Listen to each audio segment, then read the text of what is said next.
My name is Michael Grayson. I'm 52 years old, and for the past 16 years I've worked as a wildlife ranger in the Alaskan wilderness, stationed at Copper Ridge in the Denali Forest District. I live at a remote outpost 25 miles from the nearest town, Pine Haven. Population, 340. Out here it's just me, the forest, and silence. My closest neighbor is about 3 miles away through dense spruce and birch. That's exactly how I wanted it. Before this life, I spent 8 years as a state trooper in Fairbanks. Standard work, bar fights every Friday night, domestic calls, petty theft. The schedule was brutal, rotating shifts with barely any days off. My wife couldn't handle it. Quote, she told me one night, we lasted 3 years, then divorced, no kids. After the split, I held on for another 2 years, but I was done. Exhausted.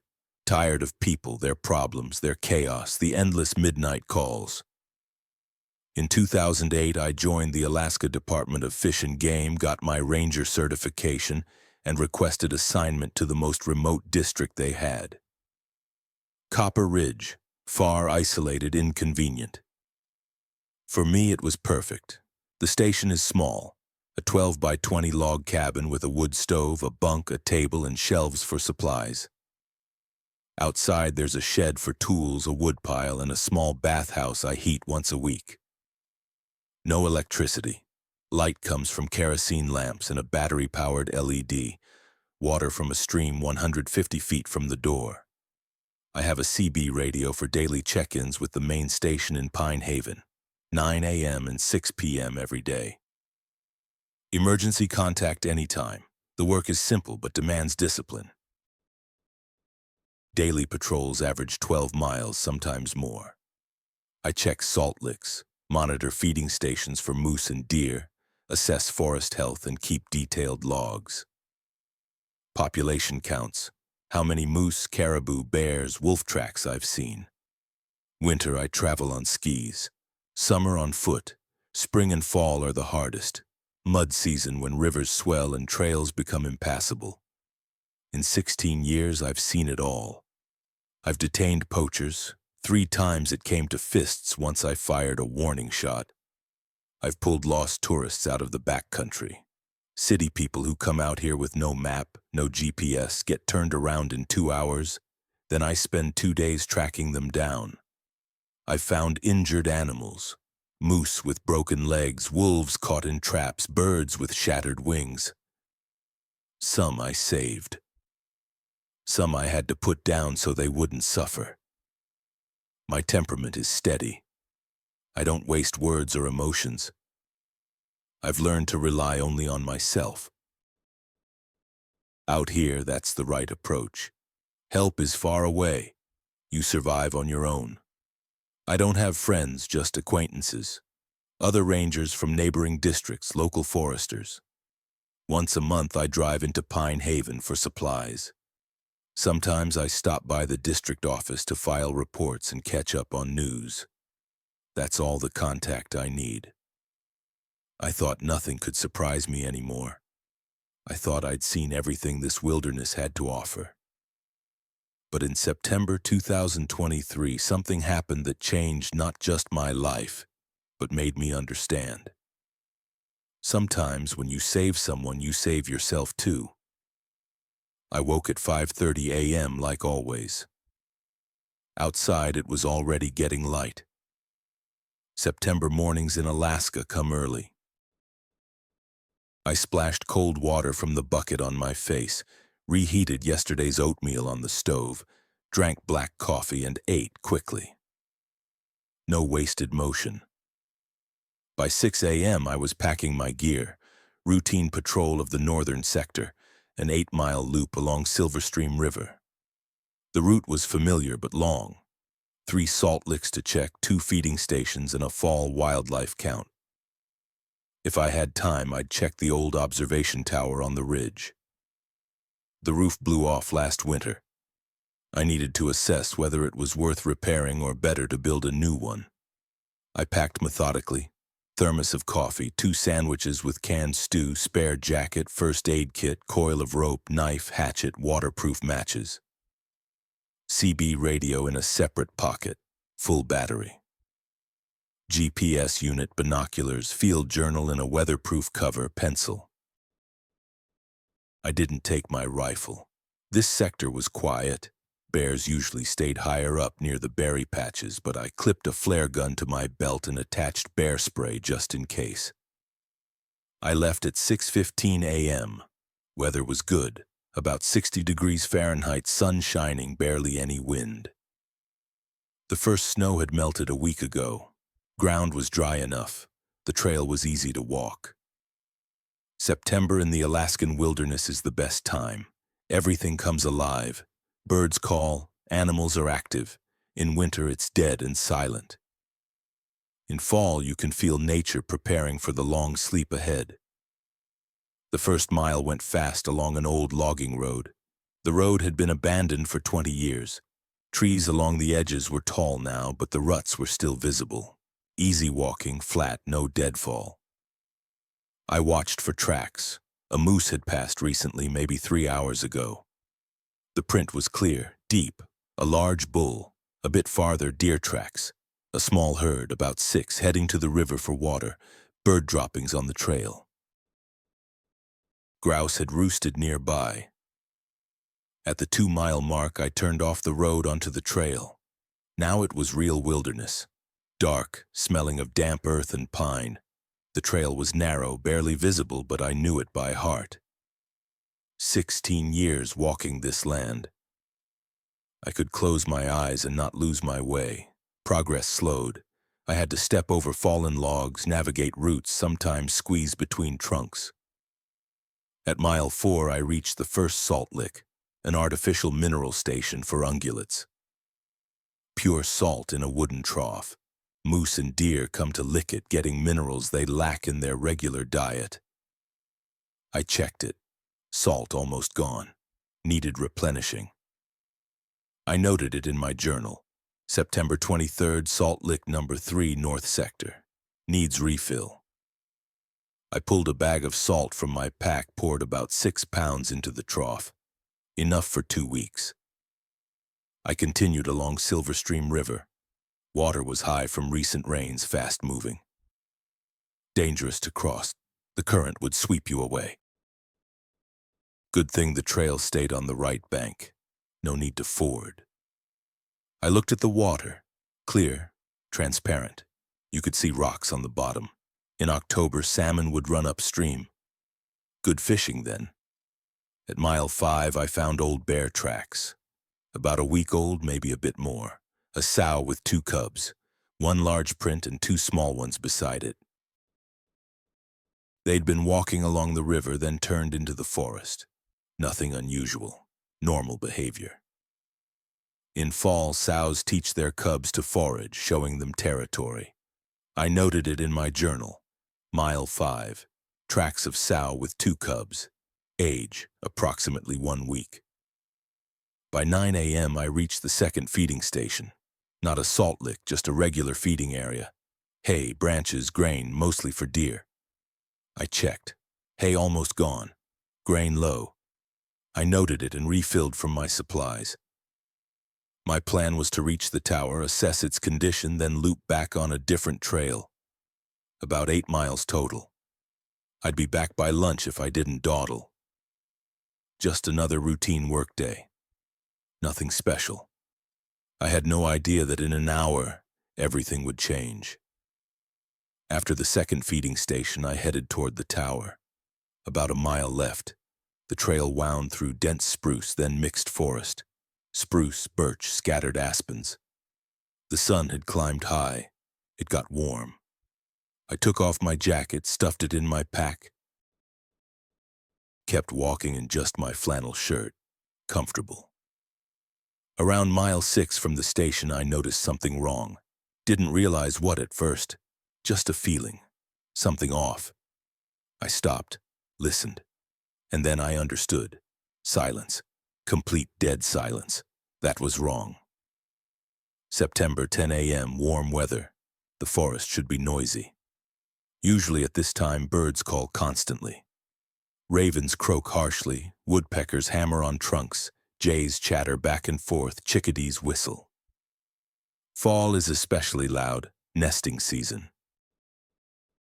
Everyone's busy, calling, bustling. But now, nothing. Just wind rustling leaves and the distant murmur of the river. I listened more carefully. The silence was oppressive, unnatural. Like all the wildlife had gone silent at once or left. That happens when a large predator is nearby, a bear, maybe a wolf pack. Birds go quiet, small animals hide, waiting for danger to pass. I looked around. Forest looked normal.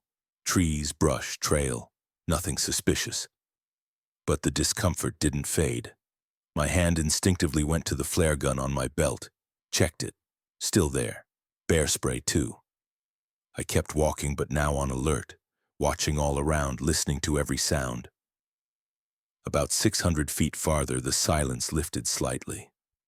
A raven called once in the distance, then went quiet again. Too quiet for September. I walked another 900 feet. The trail came out onto a small rise. The view opened up ahead. And that's when I saw it. Smoke. A thin column of gray smoke rising above the tree line about half a mile ahead. My stomach dropped. Wildfire. But then I looked closer. The smoke wasn't spreading, it was isolated, coming from one spot. Not a crown fire, those spread fast, consume everything. This was contained, smoldering. A ground fire, maybe, or aftermath. I pulled out my binoculars, focused. The smoke was rising from a clearing in the forest. I could see scorched treetops, blackened trunks. A burn zone. Recent. Very recent. The smoke meant embers were still hot. My mind raced. We'd had a dry summer. Lightning strikes had started several small fires in the district, but all had been contained or burned out naturally. This one I hadn't heard about. Maybe it started yesterday, burned overnight, and was dying now. Small enough that the fire service hadn't spotted it yet. But something felt wrong. Fires don't usually burn in isolated patches like this. They spread. Unless something stopped it. Rain, a natural fire break, or it simply ran out of fuel. I needed to check, assess the damage, report back. If it was still smoldering, I'd call it in, get a crew out here to make sure it was dead. I changed course, headed toward the smoke. Off trail now, through the underbrush. Slow going, but I moved carefully. Fire zones are dangerous even after flames are gone. Hidden embers, unstable burned trees that can fall without warning, hot ash pits. The smell hit me about 300 feet out. Acrid, bitter. Burned wood, scorched earth, that chemical tang of destroyed resin. I'd smelled it before, too many times. Alaska's fire season had gotten worse every year. The forest thinned. Ahead I could see the edge of the burn zone. Blackened ground, skeletal trees, ash drifting in the breeze. I stopped at the edge, took stock. The clearing was maybe 200 feet across. The fire had burned hot but fast. Ground vegetation incinerated, smaller trees charred to stumps, but the larger spruce still stood, scorched but not fallen. The fire had swept through, consumed the underbrush, then died. Probably ran into the creek that cut through the middle. Water stopped it. I stepped into the clearing carefully, testing the ground. Ash, warm but not hot, safe enough. I walked slowly, documenting mentally. Size of burn, severity, potential cause, lightning strike most likely. I'd file a report when I got back, and then I saw her. At the far edge of the clearing near the tree line, a dark shape lay motionless. Large, my heart sank. I approached slowly. As I got closer, the shape resolved into a body. A grizzly bear, a sow by the size, maybe 400 pounds. She lay on her side, legs extended, head resting on the ground. dead. I knelt beside her. Her fur was singed black along her back and flanks. The smell of burned hair mixed with smoke. Her paws were raw, pads blistered and cracked. She'd been running through fire, trying to escape. I examined her carefully. No bullet wounds, no signs of injury beyond the burns. She died from smoke inhalation, most likely, or her heart gave out from stress and heat. It happens. Animals caught in fast-moving fires panic, run until they can't anymore, then collapse. But something didn't make sense. Grizzlies are smart, fast. A healthy adult bear can outrun a ground fire easily. Why hadn't she? And then I heard it. A sound, faint, barely audible over the wind. A tiny, high-pitched cry. I froze, listened. There it was again. A whimper, weak, desperate, coming from somewhere close. A cub. My pulse quickened. I stood, scanned the area. The cry came again from my right, maybe 30 feet away. Near the edge of the clearing, a large spruce had fallen, its root system torn up, creating a hollow cavity beneath. I moved quickly but carefully. The ground here was still warm. I reached the fallen tree, crouched, looked into the hollow. And there he was. A bear cub. Tiny, maybe 15 pounds, no bigger than a cocker spaniel. His fur was dark brown, matted with ash and dirt. His paws were raw and blistered, just like his mother's. He was curled into a tight ball, shaking. When he saw me, he flinched, tried to push himself deeper into the hollow. But he had no strength. He just whimpered again, a pitiful, broken sound. I stayed still, spoke softly. "Hey, little guy, it's okay. I'm not going to hurt you."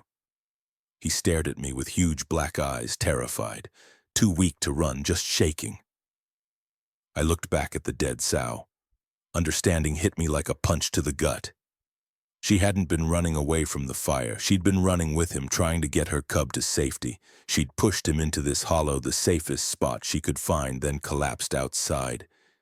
She'd given everything to save him, and now he was alone, orphaned. Without his mother, he wouldn't last 2 days. Dehydration, starvation, hypothermia at night, or predators would get him.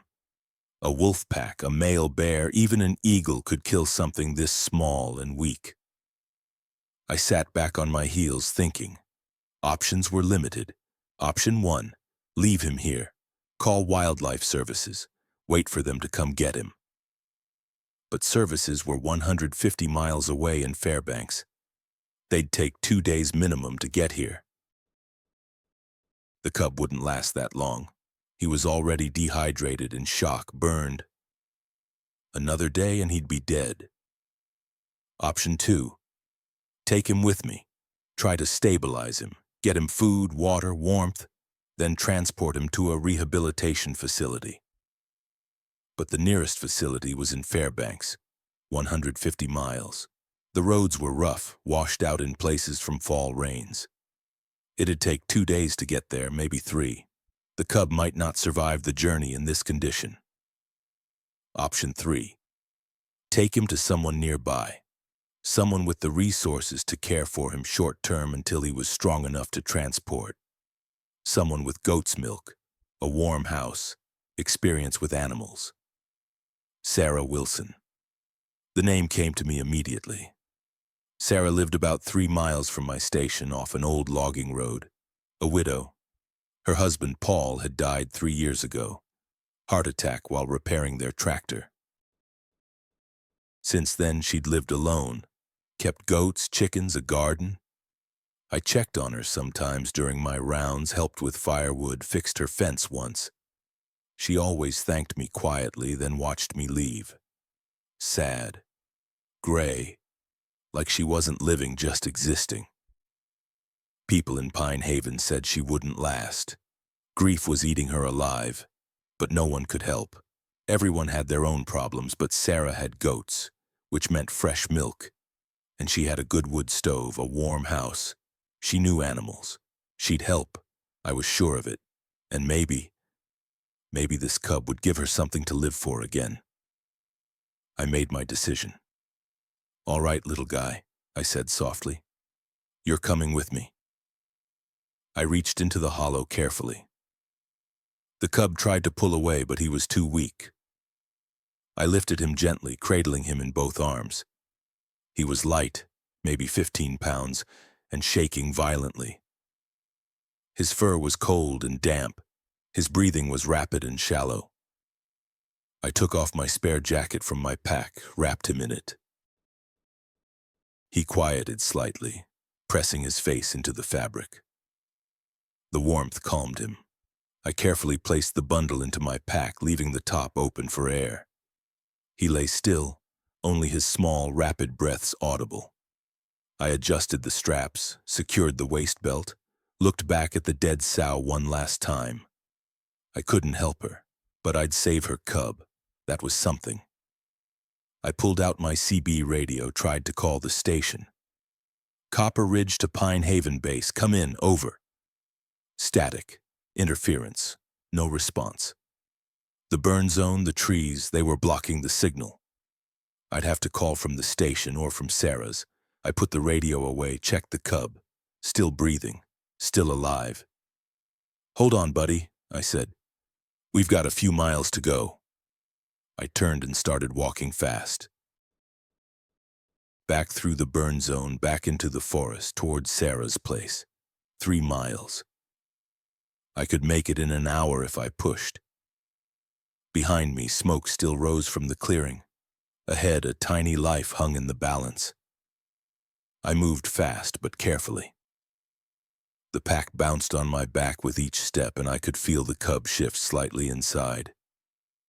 Every few minutes, I'd hear a small whimper. Each sound was like a knife. It meant he was hurting, struggling. The first half mile, he was quiet. The warmth of the jacket seemed to help. Maybe he'd fallen asleep.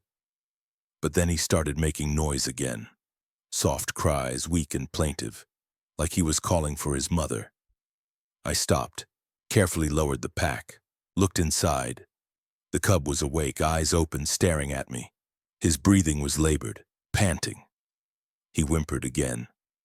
I pulled out my water bottle, unscrewed the cap, poured a small amount into my palm, held it near his muzzle. Quote 7. He sniffed it, turned his head away, too weak or too confused to understand what it was. I tried differently, wet my fingers, touched them to his lips. He licked instinctively, tasting the moisture. But he didn't drink more. He needed milk, real nutrition, and he needed it soon. I wrapped him back up, secured the pack, kept moving. Faster now. Time was running out. The trail led me back to the old logging road. Wider here, easier to move. I broke into a jog, the pack thumping rhythmically against my spine. The cub whimpered intermittently. Each cry pushed me faster. 1 mile down, 2 more to go. My legs burned, sweat soaked through my shirt despite the cool air. I didn't stop, couldn't stop. Behind me, the forest was silent except for my footfalls and heavy breathing. Ahead, Sarah's place waited. At the 2-mile mark, the cub went completely silent. I skidded to a halt, yanked the pack off, tore it open. He was lying motionless, eyes closed, not moving. Panic flared. I touched his side gently. His chest rose and fell. Barely. Shallow breaths. He'd lost consciousness. His body was shutting down, conserving what little energy remained. I carefully tucked the jacket tighter around him, keeping warmth in. Hoisted the pack back on. Ran. The last mile blurred. Trees flew past. My lungs screamed. Legs felt like lead. But I didn't slow down. The image of that dead mother bear kept flashing in my mind. She died saving him. I wouldn't let her sacrifice be for nothing. Finally, the trees broke. A clearing opened up ahead. Sarah's property. Her house sat at the edge. Old log construction, tin roof, stone chimney with smoke rising. Vegetable garden out front, mostly harvested now. Wooden fence, weathered and leaning in places, behind the house a goat pen. I could see 3 goats grazing, hear chickens clucking somewhere. I sprinted across the yard, up the porch steps, pounded on the door. Footsteps inside. The door opened. Sarah stood there, blinking in surprise. She was thin, maybe 110 pounds, short gray hair pulled back in a bun. Worn jeans, faded flannel shirt, an apron dusted with flour. Her face was lined, tired. But when she saw me, sweating, wild-eyed, gasping, her expression shifted to alarm. "Michael, what's wrong?" I could barely get the words out. "Sarah, need your help. Emergency." Come in, come in." She stepped aside quickly. I stumbled inside, swung the pack off, opened it carefully. "Found this little guy in the forest, wildfire, his mother's dead, he's dying, needs milk, warmth. Can you help?" Sarah looked into the pack. Her eyes widened. "Oh my God, is that—" "A grizzly cub. Yeah." I lifted him out gently, still wrapped in my jacket. He was limp, barely breathing. "He's been without food or water for maybe 24 hours. Severe dehydration, burns on his paws. Smoke inhalation, probably. I don't know how much time he has." Sarah stared at the cub for a long moment. Then something shifted in her face. The exhaustion, the flatness. It vanished. Her eyes sharpened, focused. She moved. "Put him by the stove. I'll get milk." She grabbed a thick wool blanket from a chair, spread it on the floor near the wood stove. "Here, lay him down." I unwrapped the cub carefully, placed him on the blanket. He didn't react, just lay there, eyes closed, chest rising and falling in tiny, rapid movements. Sarah knelt beside him, touched his side gently. Her hand was steady. She looked up at me. Her voice caught slightly on the word baby, but she pushed through it. Quote 21. She stood, moved quickly to the kitchen. I heard her rummaging, cupboards opening, water running. She worked with purpose, no hesitation. I stayed by the cub, watching his chest. "Keep breathing, buddy, just keep breathing." Sarah returned with a small saucepan of milk, a plastic baby bottle with a rubber nipple. She poured the milk into the bottle. It steamed slightly, pale and warm. She tested the temperature on her wrist, the way you would for a human baby. Nodded. She knelt beside the cub again, cradled his head gently in one hand. She brought the nipple to his mouth, squeezed slightly so a drop of milk appeared on his lips. Nothing. She tried again. Another drop. This time his tongue flicked out reflexively. He licked it, paused, then licked again. Quote 24. Sarah whispered. Quote 25. She carefully pressed the nipple into his mouth. For a moment, nothing happened. Then weakly, he began to suck. Relief flooded through me. I exhaled hard, not realizing I'd been holding my breath.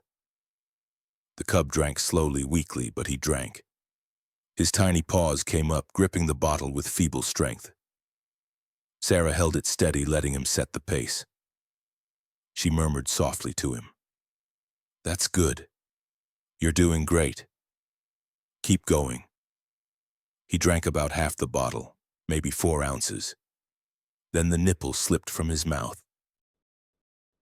He didn't try to get it back, just lay there, breathing a little easier now. Sarah set the bottle aside, gently covered him with a corner of the blanket. Quote 27. I nodded, suddenly aware of how exhausted I was. My legs shook. I sat down heavily on the floor beside the stove. Sarah looked at me. Really looked. For the first time in 3 years, there was something alive in her eyes. I told her. The smoke, the burn zone, the dead sow. Finding the cub in the hollow, understanding that his mother had saved him at the cost of her own life. Sarah listened, her hand resting gently on the sleeping cub. When I finished, she was quiet for a long moment.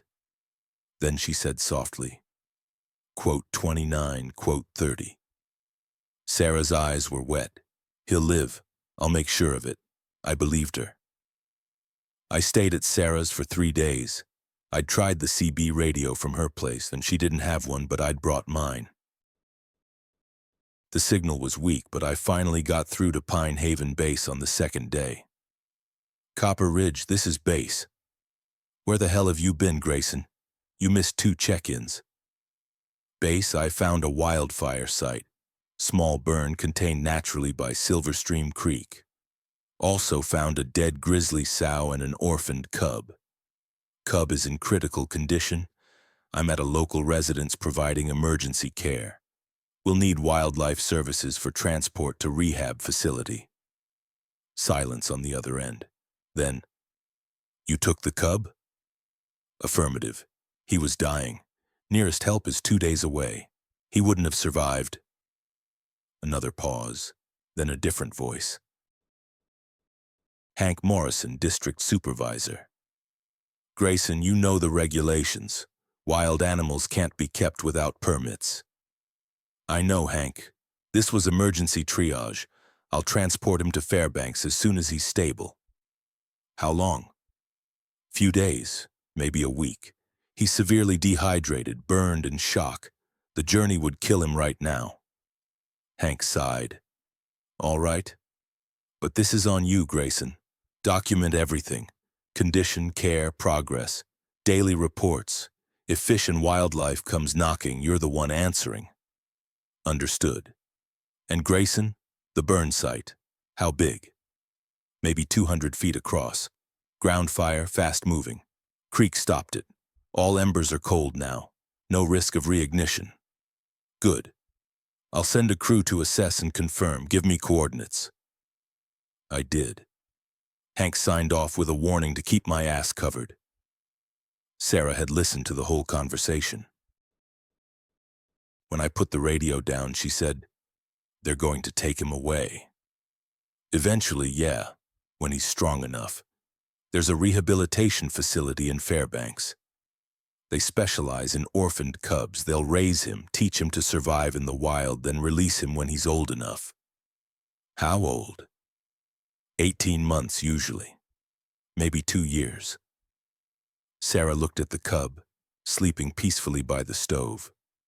Over the past 2 days, he'd improved dramatically. He was drinking a full bottle every 3 hours, staying awake longer, even trying to stand on wobbly legs. His paws were healing. The burns were superficial. Quote 49. Sarah repeated quietly. Then, quote 50. Quote 51. Quote 52. I knew where she was going with this. Quote 53. Quote 54. Her voice gained strength. Quote 55. I studied her. This was the most animated I'd seen her in 3 years. Purpose, direction, hope. Let's take it one step at a time, I said carefully. First, we get him healthy, then we figure out next steps. She nodded, but I could see the determination in her eyes. She'd already decided. This cub wasn't leaving if she had anything to say about it. Over those 3 days, I watched a transformation. Not just in the cub, though he grew stronger by the hour, but in Sarah. She cared for him with total devotion, feeding every 3 hours, even through the night, cleaning his wounds with warm water and antiseptic, talking to him constantly in a soft, gentle voice. She'd set up a makeshift pen in the corner of the living room using plywood panels, filled it with blankets and old towels. The cub, she'd started calling him Scout, because he's finding his way, would curl up in there between feedings, sleeping peacefully. But it was more than just the physical care. It was the way Sarah moved, purposeful, quick. Her hands were steady, her voice was strong. She smiled. She hummed old songs while she worked. She looked alive. On the morning of the 3rd day, I found her outside building something. A large wooden frame, maybe 10 feet by 10 feet, with sturdy posts sunk into the ground. "What's this?" I asked. The start of his enclosure, she said, hammering another post into place. He's going to need more space soon. Can't keep a growing bear in the living room. I watched her work. She was using tools from Paul's old workshop, a place she hadn't entered in 3 years according to the neighbors. But now she was in and out constantly, hauling lumber, finding nails, dragging out Paul's old toolbox. Quote 62, I said carefully. Quote 63, quote 64. She didn't look up, just kept hammering. Maybe he can be released, maybe he can't. Either way, he needs care now, and I'm giving it to him. I didn't push. She was right. He needed care now.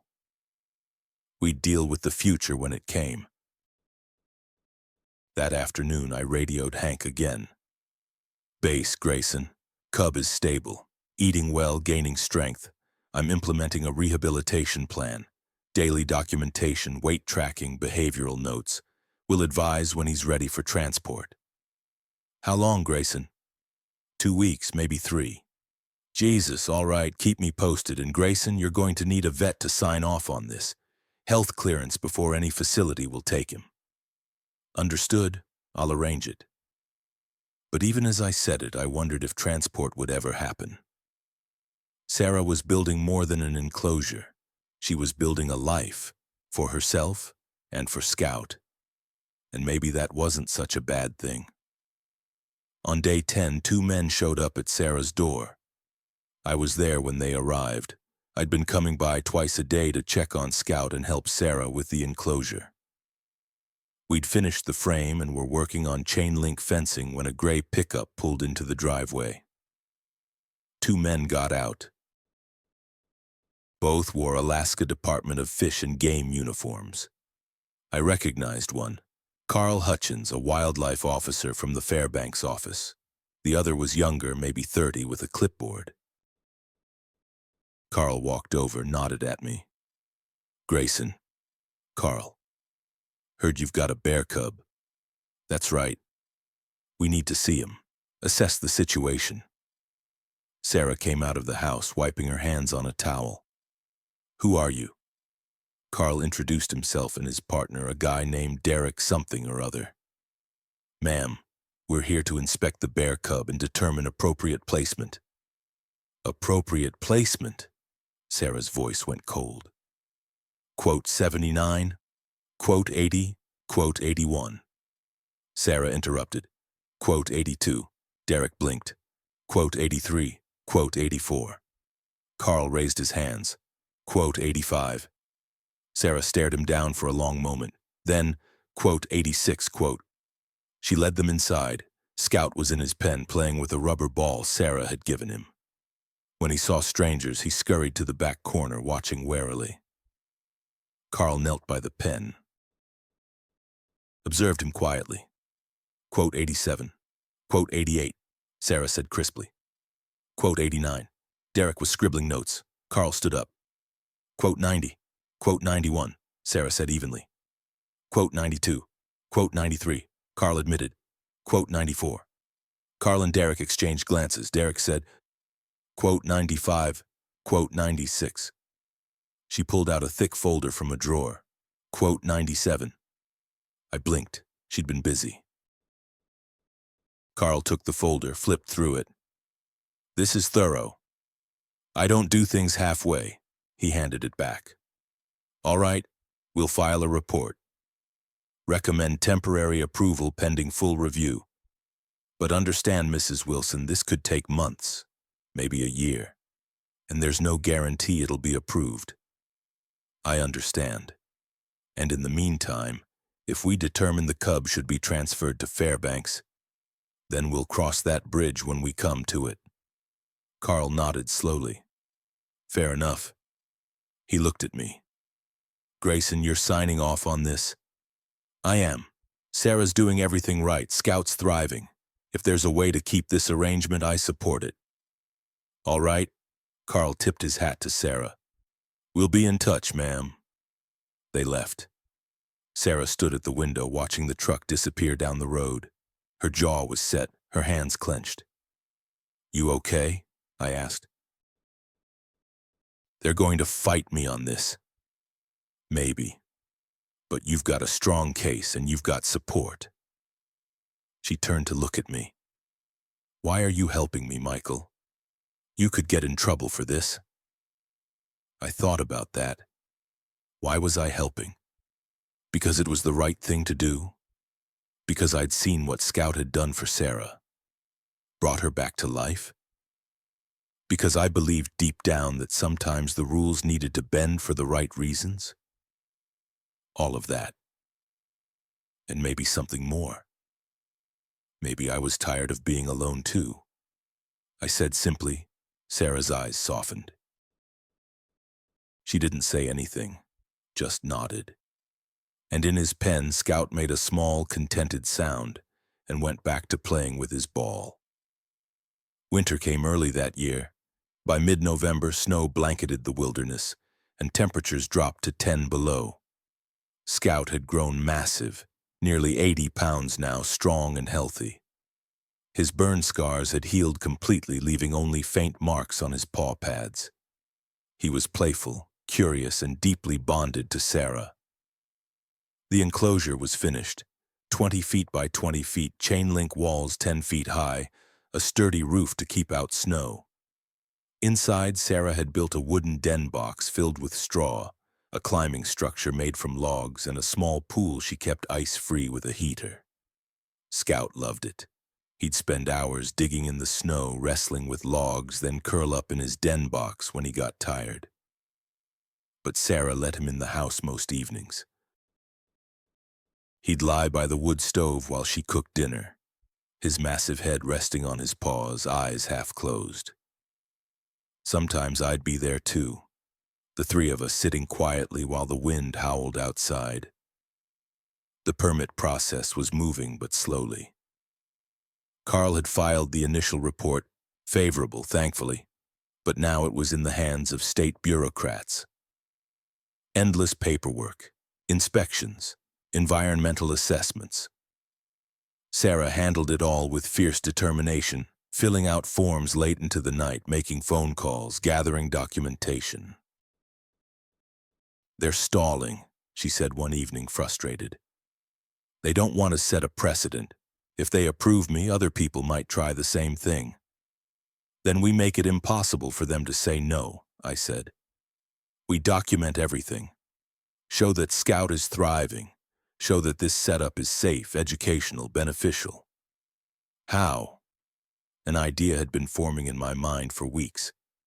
We publish. Academic journal. Rehabilitation and socialization of an orphaned grizzly cub. A case study. We document every detail. His recovery, his behavior, his health.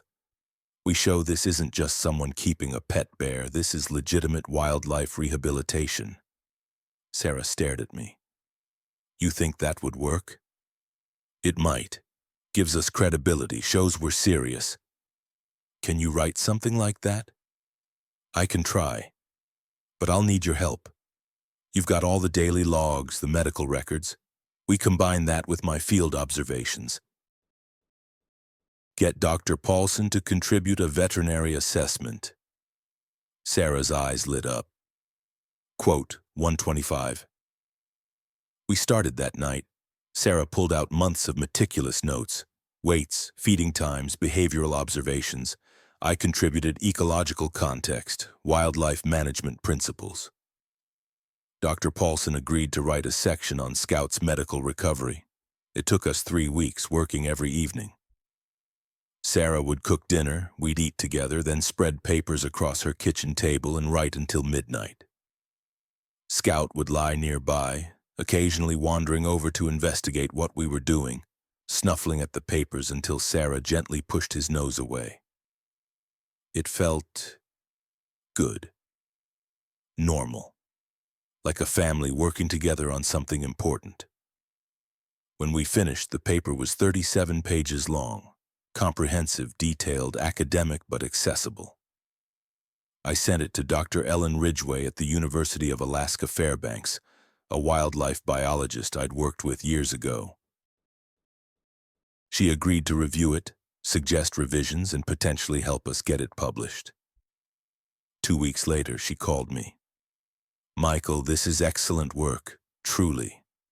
I'd like to submit this to the Journal of Wildlife Rehabilitation, and I'd like to visit Sea Scout for myself, potentially collaborate on a follow-up study." Seriously? Absolutely. This is exactly the kind of real-world data we need. If Scout can be successfully integrated into an educational program, it could change how we handle orphaned cubs statewide. Sarah was elated when I told her. For the first time in months, she looked genuinely hopeful. But then, 3 days before Dr. Ridgway's scheduled visit, everything fell apart.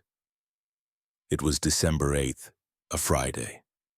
Heavy snow had been falling for 2 days straight, nearly 3 feet accumulated. I'd come by that morning to help Sarah clear paths to Scout's enclosure. The snow was dense, wet, heavy, hard work.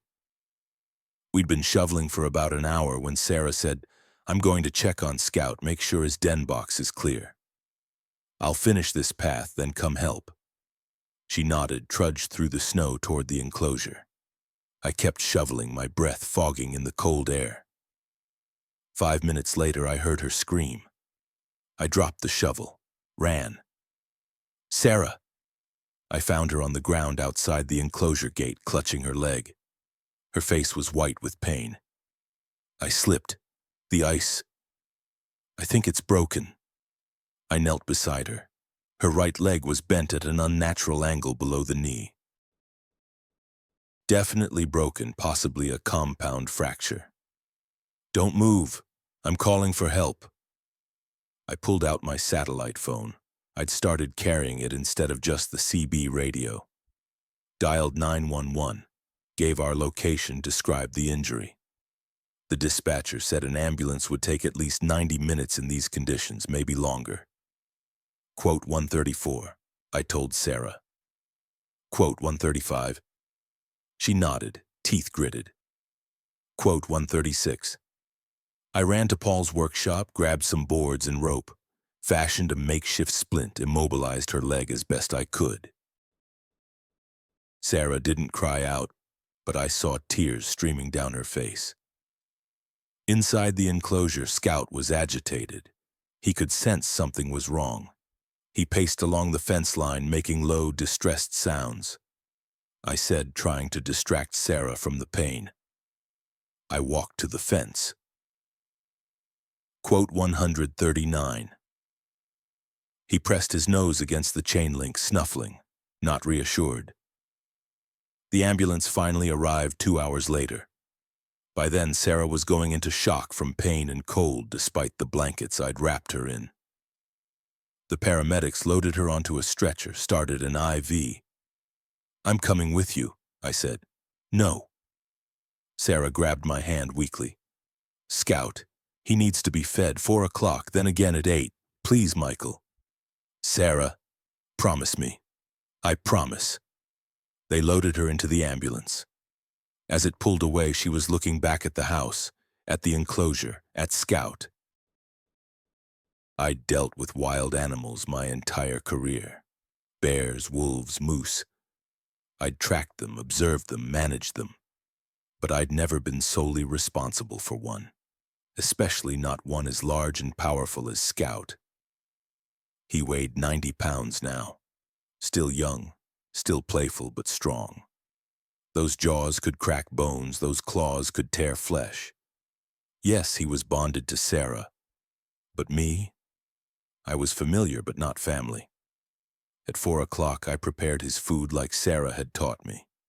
Ground meat mixed with vegetables, mashed sweet potato, a raw egg. I carried the bowl to the enclosure. Scout was waiting by the gate, watching me intently. Hey, buddy, I said, trying to sound calm. Sarah can't be here right now, but I've got your dinner. I opened the gate carefully, stepped inside. Scout approached slowly, sniffing the air. He looked at the food bowl, then at me. Back to the bowl, back to me. It's okay. Same food Sarah makes you. He sniffed the bowl, took a tentative bite, then another. Satisfied, he settled down and ate. I exhaled. Okay. Feeding. Check. I stayed in the enclosure while he ate, talking to him like Sarah did. About the weather. About how Sarah was at the hospital but would be back soon. About nothing and everything.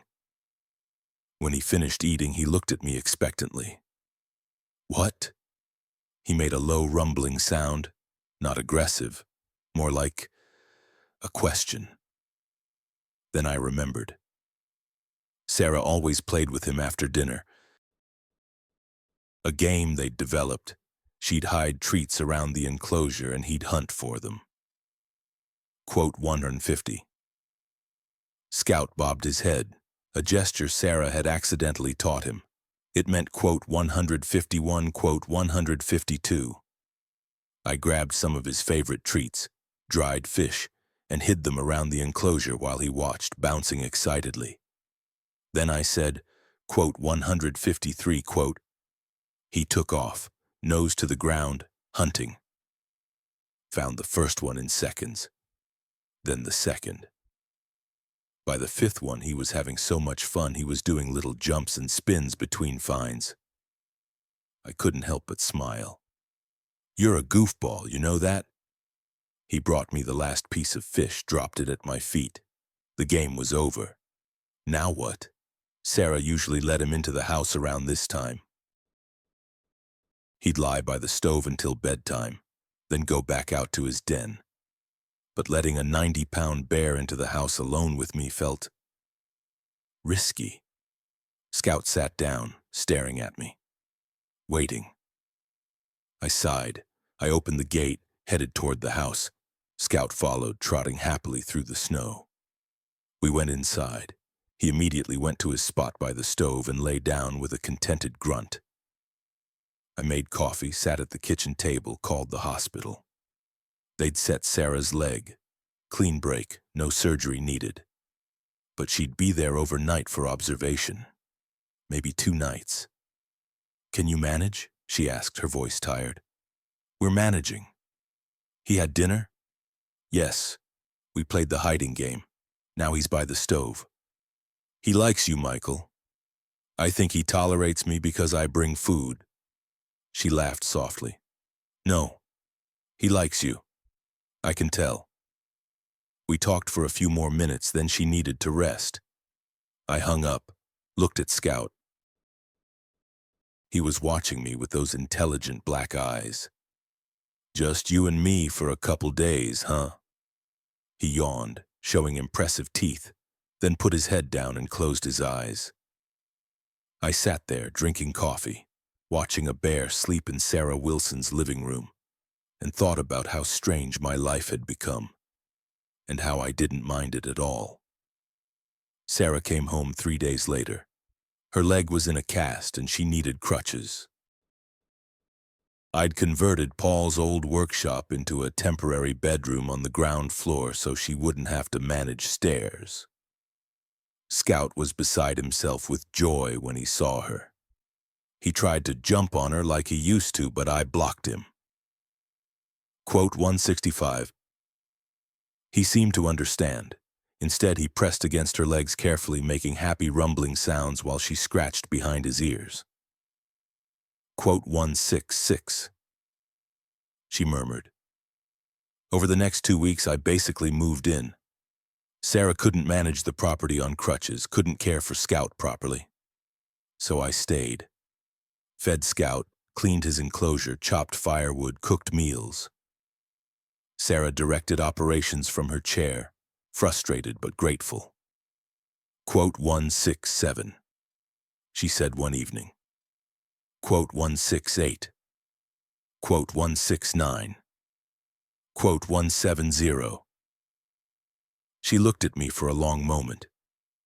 Quote 171. I'd been asking myself the same question. Why had I spent the last 3 months here helping Sarah, caring for Scout, when I could have walked away a dozen times? I said slowly. Sarah listened quietly. Quote 174. My voice caught. Quote 175. Sarah's eyes filled with tears. She reached out, took my hand. Paul used to say that people come into our lives for a reason. I never really believed him. Thought it was just nice words, but now I think he was right. Outside, snow was falling again. Soft, silent, blanketing the world in white. Inside, Scout slept by the stove. Sarah and I sat together, hands clasped, watching the fire burn. And for the first time in 16 years, I felt like I was home. The permit came through in May. Sarah Wilson was now the licensed operator of Copper Ridge Wildlife Sanctuary, a non-profit educational facility dedicated to the rehabilitation and care of orphaned or non-releasable wildlife. Scout was the first official resident. The state determined he'd imprinted too strongly on humans to be released safely. Instead, he'd live at the sanctuary, serving as an educational ambassador. Schools could visit, researchers could study him. He'd have a good life, safe and cared for. Dr. Ridgway's visit had gone better than expected. She'd spent 3 days observing Scout, interviewing Sarah and me, taking measurements and samples. Our paper was published in the Journal of Wildlife Rehabilitation in April to positive response. Dr. Ridgway was already talking about follow-up studies, long-term behavioral research. Sarah had hired help, a young woman named Emma who'd just graduated with a degree in wildlife biology. She lived in a small cabin we'd built on the property, helped with daily operations, handled the growing stream of visitors who wanted to see, quote, 179, quote, and me? I'd taken a new position. Officially, I was still a ranger. But now my primary assignment was Sanctuary Liaison and Wildlife Education Coordinator, which meant I split my time between patrols and working with Sarah at the sanctuary. I'd also moved out of the remote station, into the workshop cabin we'd renovated. I was still 100 feet from Sarah's house, but close enough that we saw each other every day. Close enough that it felt like family. On a warm June evening, I stood by Scout's enclosure. We'd expanded it to 40 feet by 40 feet, watching him play in his pool. He was enormous now, nearly 200 pounds, but still had that playful spirit. He'd chase floating toys, splash around, then climb out and shake water everywhere. Sarah came out of the house limping slightly. Her leg had healed, but she'd always have a bit of a hitch in her step. She stood beside me, smiled. Quote 181, she said. Quote 182. Quote 183, she added quietly. Quote 184, I put my arm around her shoulders. Quote 185. Scout noticed us, climbed out of the pool, shook himself dry, then ambled over to the fence. We both reached through, scratched his head. He rumbled contentedly, Sarah said. I looked at her. This woman who'd been hollow with grief 3 months ago was now planning to save the world, one animal at a time. All right, I said. Let's do it. She smiled, kissed my cheek. Thank you, Michael, for everything. Thank you, Sarah, for reminding me what it means to live. We stood there watching Scout play as the sun set over the Alaska wilderness, painting the sky in shades of gold and pink. In the distance, a wolf howled. Closer, an owl called. The forest was alive with sound and motion, and we were alive too. All 3 of us. A ranger who'd forgotten how to connect, a widow who'd lost her reason to live, and a bear cub who'd lost his mother. We'd found each other in the wilderness, and in finding each other, we'd found ourselves. Copper Ridge Wildlife Sanctuary now housed 5 residents. Scout, a young black bear named Willow who'd been hit by a car, a one-eyed lynx called Patches, a bald eagle with a damaged wing named Freedom. Emma had named him, and yes, we all groaned. And a wolf-dog hybrid named Ghost who'd been abandoned by his owner. Sarah ran the sanctuary with fierce competence. We'd received grants, donations, had a steady stream of school groups and tourists. We'd become a legitimate operation, respected in the wildlife rehabilitation community. Scout was the star, of course. At 400 pounds, he was massive and magnificent. But gentle. Kids loved him. He'd press his face against the fence, let them take pictures, seemed to enjoy the attention. He still remembered the game Sarah taught him as a cub. Hide and seek with treats.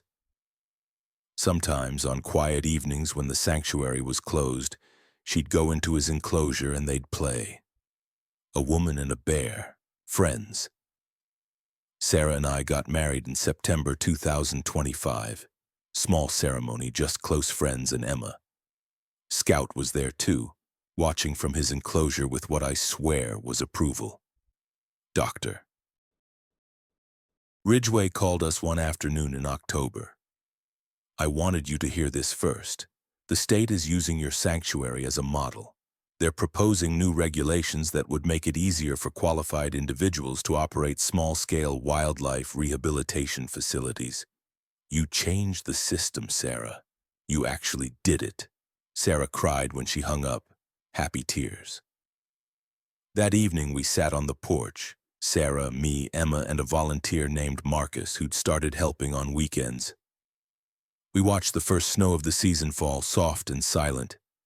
Inside the enclosures, our residents settled in for the night. Scout was in his den, curled up on fresh straw. Safe. Loved. Home. Quote 196. Sarah asked quietly. Quote 197. I thought about it, if I'd turned back, if I'd left him there, if I'd never knocked on Sarah's door. Quote 198, I said. Quote 199. Quote 200. Quote 201. She leaned against me.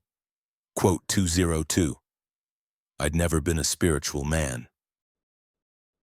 Always believed in practical things, evidence, logic. But sitting there with Sarah beside me, with Scout sleeping peacefully 50 feet away, with the life we'd built together surrounding us. Quote 203, I said. Quote 204, Sarah smiled. Quote 205, quote 206.